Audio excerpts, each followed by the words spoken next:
आज के क्लास में हम चर्चा करेंगे राजा किसान और नगर class 12 Bihar board history chapter 2। जिन भी विद्यार्थी का एग्ज़ाम है 2026 में और जो कुछ पढ़े नहीं हैं या जो बहुत सारे पढ़ चुके हैं, सब के लिए आज का क्लास है। वीडियो ध्यान से देखिएगा बच्चों। हम शॉर्ट माध्यम से वन शॉर्ट वीडियो बना रहे हैं और इस वीडियो में आपको राजा किसान और नगर आरंभिक राज्य और अर्थव्यवस्था के बारे में समझाएंगे। मेरे प्यारे बच्चों, इससे पहले हम लोग पढ़े थे फर्स्ट चैप्टर में ईंट मनके तथा अस्थिया में, जिसमें आपको बताया था क्या कि हड़प्पा सभ्यता और सिंधु घाटी सभ्यता जो कि हमारी सबसे प्राचीन सभ्यता थी, जिसका समय था 2500 से 1750। उसके बाद आया था वैदिक सभ्यता जो कि ग्रामीण सभ्यता थी और इसका समय था। वैदिक सभ्यता को दो भागों में बांटा गया था, एक ऋग वैदिक काल और दूसरा उत्तर वैदिक काल। ऋग वैदिक काल का समय था 1500 से 1000 और उत्तर वैदिक काल का समय था 1000 से 600 ईस्वी पूर्व।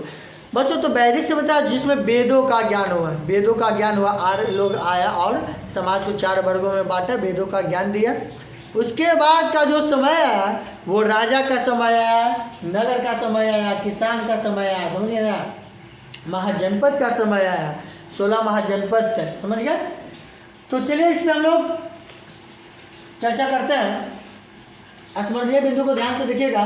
भारतीय अभिलेख विज्ञान में उल्लेखनीय प्रगति 1830 के दशक में ईस्ट इंडिया कंपनी के अधिकारी जेम्स प्रिंसेप द्वारा ब्राह्मी और खरोष्टी लिपि का अर्थ निकाला गया। बच्चों, तो 1830 के दशक में ईस्ट इंडिया कंपनी के अधिकारी जो थे जेम्स प्रिंसेप, उनके द्वारा ब्राह्मी और खरोष्टी लिपि का अर्थ निकाला गया था। अभिलेख बौद्ध ग्रंथों के अनुसार अशोक सर्वाधिक प्रसिद्ध शासकों में से एक था। यानी देखिए बच्चों, हमारा मगध, हमारा बिहार, हमारा पाटलिपुत्र के शासक सम्राट अशोक, जिनका जो ये क्या नाम इनका जेम्स प्रिंसेप बताते हैं क्या कि अशोक सर्वाधिक प्रसिद्ध शासक था। अशोक का शिलालेख है ना बच्चों, बहुत प्रचलित था, बहुत बढ़िया शासक थे, बहुत ही शक्तिशाली शासक थे। और जब तक भारत की धरती पे अशोक जैसा वीर थे, उसमें किसी का हिम्मत नहीं हुआ भारत से टकराने, समझ गए ना। चंद्रगुप्त मौर्य वंश का संस्थापक था। चंद्रगुप्त मौर्य वंश के संस्थापक कौन थे बच्चों? चंद्रगुप्त मौर्य साम्राज्य भारत का पहला साम्राज्य था और भारत का सबसे पहला साम्राज्य मौर्य साम्राज्य, ठीक है बच्चा, कौन था? मौर्य साम्राज्य। उससे पहले भी हर्यक वंश के संस्थापक थे बिंबिसार। हर्यक वंश के बाद आपका आ गया था शिशुनाग वंश, और शिशुनाग वंश के बाद आया था आपका नंद वंश। और नंद वंश के अंतिम शासक जो घनानंद थे, घनानंद की मृत्यु किए थे चंद्रगुप्त मौर्य और उनके गुरु चाणक्य मिलकर, समझ गए ना, चाणक्य मिलकर मारा था। और तब जाके मौर्य वंश की स्थापना हुआ था, जिसके संस्थापक कौन थे? चंद्रगुप्त मौर्य। 6वीं शताब्दी ईस्वी पूर्व एक महत्वपूर्ण परिवर्तनकारी राज्य नगरों का विकास, लोहे का बढ़ता प्रयोग, सिक्कों का विकास आदि। और सबसे पहला सिक्का बच्चा मिट्टी का सिक्का बना था, जिसका नाम था टेराकोटा। क्या नाम था बच्चा? टेराकोटा, याद रखिएगा, समझ गए ना। और ये जो है क्या नाम है, चंद्रगुप्त मौर्य के समय में भी चांदी वगैरह का सिक्का बना था। जैन तथा बौद्ध सहित विभिन्न दार्शनिक विचारधाराओं का काल था और 600 ईस्वी पूर्व के बाद जैन धर्म आया, बौद्ध धर्म आया। जैन धर्म के प्रवर्तक कौन थे मेरे बच्चों? ऋषभ देव थे। जैन धर्म में तीर्थंकर होते थे, समझिए ना, जो अपने धर्म का प्रचार करते थे। और 24वें तीर्थंकर थे महावीर। वही हम बौद्ध धर्म की बात करते हैं तो बौद्ध धर्म के संस्थापक थे गौतम बुद्ध। बचपन का नाम सिद्धार्थ, उनके पिता का नाम सुद्धोधन, माता का नाम महामाया। गौतम बुद्ध की शादी हुआ था 16 वर्ष की उम्र में, समझ गए ना, यशोधरा के साथ। जैन तथा बौद्ध धर्म विभिन्न दार्शनिक विचारधाराओं का काल आया। महाजनपद नाम से 16 राज्यों का उल्लेख है। बज्जी, मगध, कौशल, कुरु, पांचाल, गांधार और अवंती जैसे प्रमुख महाजनपद थे। बच्चा ये बज्जी देख रहे हैं, मगध, कौशल, कुरु, पांचाल, ये सब क्या है? महाजनपद। इसी तरह से 16 महाजनपद थे। काशी भी महाजनपद में आता, ठीक है मेरे प्यारे बच्चों। अंग भी महाजनपद था, काशी, अंग, ये सब क्या था बच्चों? महाजनपद था। शासन व्यवस्था महाजनपदों पर राजाओं, गण, संघों अथवा कई लोगों समूह का शासन था। सर्वाधिक शक्तिशाली महाजनपद मगध और शुरुआत में बच्चों 16 महाजनपद में सबसे नीचे मगध को माना जाता था, लेकिन वहाँ के राजाओं के बदौलत धीरे धीरे मगध इतना शक्तिशाली बन गया था। तजाकिस्तान से बलूचिस्तान तक, कजाकिस्तान तक उसका क्षेत्र था, बहुत बड़ा क्षेत्र बन गया था। और उसमें महत्वपूर्ण योगदान बिंबिसार का भी माना जाता है बच्चों, हड़िक वंश के संस्थापक, समझिए ना। सर्वाधिक शक्तिशाली महाजनपद फिर मगध बन गया था, क्योंकि उपजाऊ भूमि, लोहे की खदान है, नदियों द्वारा यातायात, आवागमन, योग्य शासक। मगध को शक्तिशाली बनने का रीजन था, सबसे पहले वहाँ का शासक जो था योग्य था, और शासक बहुत ही मजबूत था, और यातायात का साधन जो कि नदियों के द्वारा होता था आसानी से, और लोहे की खादान, ऐसा जिसके पास सबसे ज़्यादा लोहा था उसी के पास औजार था, वही सबसे मजबूत था, समझिए ना। मौर्य साम्राज्य की जानकारी के मुख्य स्रोत मेगास्थनीज के विवरण, चंद्र मौर्य के समय में आया था मेगास्थनीज के विवरण, कौटिल्य द्वारा रचित अर्थशास्त्र, जैन बौद्ध पौराणिक ग्रंथ, अभिलेख, सिक्के आदि, अशोक के अभिलेख व स्तंभ प्रमुख है। बच्चों अपना नेशनल फ्लैग झंडा देखते हैं ना, उसमें जो चक्र बना रहता है ना, वह अशोक का चक्र। जो सी स्तंभ है, सिक्का वगैरह पर देखते होंगे 4 शेर वाला जो स्तंभ है वो भी अशोक का ही है, समझिए ना। उसका अभिलेख और स्तंभ बहुत ही प्रमुख है। सम्राट अशोक हमारे बिहार के थे। मौर्य साम्राज्य का प्रशासन 5 प्रमुख राजनीतिक केंद्र, राजधानी पाटलिपुत्र और 4 प्रांत, तक्षशिला, उज्जैन, तोसली, ठीक है मेरे प्यारे बच्चों, ध्यान से, तोसली और सुवर्णगिरी था, तोसली और सुवर्णगिरी था। मौर्य साम्राज्य का प्रशासन 5 प्रमुख राजनीतिक केंद्र, राजधानी पाटलिपुत्र, और मगध की राजधानी क्या था बच्चों, पाटलिपुत्रा था, और 4 प्रांत, तक्षशिला, उज्जैन, तोसली और सुवर्णगिरी, ठीक है। मेगास्थनीज द्वारा सैनिक गतिविधियों के संचालन हेतु एक समिति और 6 उप समितियों का उल्लेख है, जिनके कार्य नौसेना का यातायात और खान पान, पैदल सैनिकों का, अश्वरोहियों का, रथारोहियों तथा हाथियों का संचालन, ठीक है। दक्षिण के राजा और सरदार, चोल, चेर और पांड्य, इनके इतिहास के विषय में जानकारी प्रमुख स्रोत प्राचीन संगम ग्रंथ से मिलता है। उच्च स्थिति प्राप्त करने के लिए राजाओं द्वारा देवी देवताओं के साथ जुड़ना, कुषाण देवी देवताओं के साथ जुड़ना, कुषाण शासकों ने मूर्तियों के जरिए स्वयं को देव तुल्य प्रस्तुत किया, यानी ये सब जितने भी शासक थे बच्चों सभी का यहाँ पे उदय हुआ था, समझिए ना। आगे ध्यान दीजिएगा, उच्च स्थिति प्राप्त करने के लिए राजाओं द्वारा देवी देवताओं के साथ जुड़ना, ठीक है। 4वीं शताब्दी में गुप्त साम्राज्य का उदय हुआ। सामंतवाद का उदय संभवतः इसी काल में माना जाता है बच्चों। 4वीं शताब्दी में गुप्त काल का क्या हुआ था बच्चों, उदय हुआ था, ठीक है। गुप्तकालीन इतिहास की जानकारी के साधन, अभिलेख, सिक्के और साहित्य प्रशस्ति, उदाहरण हरिसेन के प्रयाग प्रशस्ति, समुद्रगुप्त है। तो 6वीं शताब्दी ईस्वी पूर्व से उपज बढ़ाने के लिए लोहे के फाल वाले हलों का प्रयोग होता था, ठीक है मेरे प्यारे बच्चों।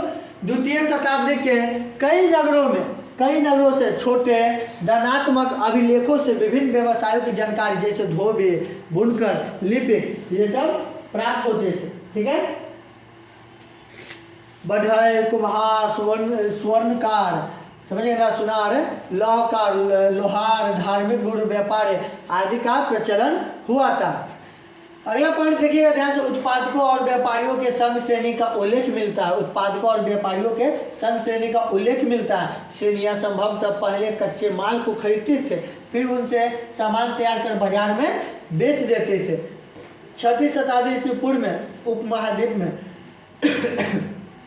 नदी मार्गों और भूमार्गों का जल कई दिशाओं में फैला। अरब सागर से उत्तरी अफ्रीका, पश्चिमी एशिया तक और बंगाल की खाड़ी से चीन और दक्षिण पूर्व एशिया तक फैला हुआ था। गुप्त काल के अंतिम समय सिक्कों में कमी आर्थिक गिरावट की ओर इशारा करती है, समझिए ना। गुप्त काल के अंतिम में समय सिक्कों की कमी आ गया था, समझिए ना, सिक्कों में कमी आ गया था जो कि आर्थिक रूप से गिरा दिया था, कमजोर कर दिया था। अभिलेख, साक्ष्य, इतिहास के प्रमुख स्रोत, अभिलेख शास्त्रियों द्वारा अभिलेखों के अध्ययन से बीते काल की भाषा, राजा का नाम, तिथि, संदेश आदि की महत्वपूर्ण जानकारी प्राप्त होती है। प्रस्तर मूर्तियों सहित मौर्यकालीन समस्त पुरातत्व एक अद्भुत कला के प्रमाण थे जो मौर्य साम्राज्य की पहचान माने जाते थे। कुषाण शासकों ने स्वयं को देवतुल्य प्रस्तुत किया। उन्होंने अपना नाम के आगे देवपुत्र उपाधि भी धारण की। संभवतः वे चीन के शासकों से प्रेरित थे जो स्वयं को स्वर्गपुत्र कहते थे। साधारणतः जनता द्वारा राजाओं के बारे में दिए विचारों का वर्णन जातक तथा पंचतंत्र जैसे ग्रंथों में है। इनकी भाषा पाली, तमिल, संगम साहित्य में ग्रामीण समाज में विभिन्नताओं का उल्लेख वर्गों की यह विभिन्नता भूमि के स्वामित्व, भ्रम और नई प्रौद्योगिकी के उपयोग पर आधारित है। अगला पॉइंट बच्चों देखिएगा, 6वीं शताब्दी में व्यापार का माध्यम सिक्का, सोने के सिक्का प्रथम शताब्दी में कुषाण शासकों द्वारा जारी किया था। देखिए बच्चा, इससे पहले तो सोने का सिक्का जो है यूरोपीय कंट्री द्वारा जारी किया था, समझिए ना, और भारत में कुषाण शासकों के द्वारा सोना का सिक्का जारी किया था, ठीक है, जारी किया गया था। और चांदी के सिक्का में शेरशाह सूरी का भी नाम है, उनके द्वारा भी प्रचलन किया गया था। ईस्वी के आरंभिक शताब्दियों के अभिलेखों में भूमिदान का उल्लेख, भूमिदान साधारण तौर पर धार्मिक संस्थाओं और ब्राह्मणों को दिए गए थे। देखिए, ब्राह्मण को सबसे समाज जो है 4 भागों में बटा हुआ था बच्चा। ब्राह्मण जो कि पूजा पाठ कराने का कार्य करते थे, और दूसरा क्षत्रिय होता था जो कि युद्ध लड़ने का काम केवल राजपूतों का होता था, और तीसरा मेरे प्यारे बच्चों आपका शूद्र आ जाते थे, सॉरी वैश्य आते थे, वैश्य जो कि पैसा कलेक्शन वगैरह का काम करते थे और हिसाब उसाब रखते थे। और चौथा वर्ण थे बच्चों शूद्र, जो कि सब हार थक जाते थे तो उनका पैर दाबने का कार्य करते थे, शूद्र सब, ठीक है। आइए ध्यान दीजिएगा, ईस्वी के आरंभिक शताब्दियों के अभिलेखों में भूमिदान का उल्लेख है। भूमिदान साधारणतः तौर पर धार्मिक संस्था और ब्राह्मणों को दिए गए थे मेरे प्यारे बच्चों। और फिर धीरे धीरे एक शताब्दी आ जाता है। एक शताब्दी यानी ईसा मसीह के जन्म के पहले जितना था, जैसे कब महात्मा बुद्ध, तो महात्मा बुद्ध के जब जन्म हुआ था 563 ईस्वी पूर्व में, और मृत्यु हुआ था 483 ईस्वी पूर्व में। यानी उस समय जो टाइम होता था बच्चा, टाइम होता था डिसेंडिंग क्रम, डिसेंडिंग ऑर्डर, मतलब घटते क्रम, समझिए ना, समय घटता था। लेकिन फिर एक शताब्दी आया, तब से ईस्वी होने लगा, समझिए ना, एडी ईस्वी यानी एडी, एनो डोमिनी, यानी ईसा मसीह के जन्म के बाद वाले काल को ईस्वी कहते हैं, और ईसा मसीह के जन्म के पहले वाले काल को ईस्वी पूर्व कहते हैं। और जो ईसा मसीह को नहीं मानते हैं वो सी कहते हैं या बीसी कहते हैं। सी मतलब होता है कॉमन एरा और बीसी मतलब होता है बिफोर कॉमन एरा, ठीक है मेरे प्यारे बच्चों। महिलाओं का संपत्ति पर स्वतंत्र अधिकार नहीं था, किंतु प्रभाव थी गुप्त भूमि की स्वामित्व, और उन्हें भूमिदान भी किया, संभवतः क्योंकि वे एक रानी थे। भूमिदान का प्रभाव दुर्बल होता राजनीतिक प्रभुत्व, और ये सब भूमिदान की प्रक्रिया जो 21वीं शताब्दी के बाद आया था, ब्राह्मणों को दिया जाता था, समझिए, यह वो कराने के बदले में।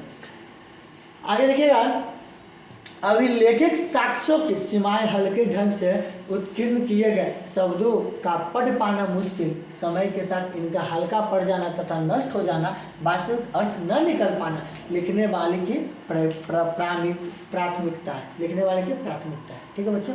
महत्वपूर्ण बिंदु क्या है, ध्यान दीजिएगा। हड़प्पा सभ्यता के बाद लगभग 1500 वर्षों के दौरान उपमहाद्वीप के विभिन्न भागों में कई प्रकार के विकास हुए, जैसे ऋग्वेद का लेखन कार्य, कृषक बस्तियों का उदय, अंतिम संस्कार करने की प्रथा। ये तो भाई नवपाषाण काल में, सॉरी मध्यपाषाण काल में था। नवपाषाण काल में आग का खोज हो गया था, मध्यपाषाण काल में अंतिम संस्कार का खोज हुआ था, समझ गए ना, अंतिम संस्कार करने के लिए। नगरों का उदय आदि, ऐतिहासिक स्रोत, अभिलेख ग्रंथ, सिक्के, चित्र आदि, ठीक है। अशोक के अभिलेख ब्राह्मी तथा खरोष्टी लिपियों में लिखे गए।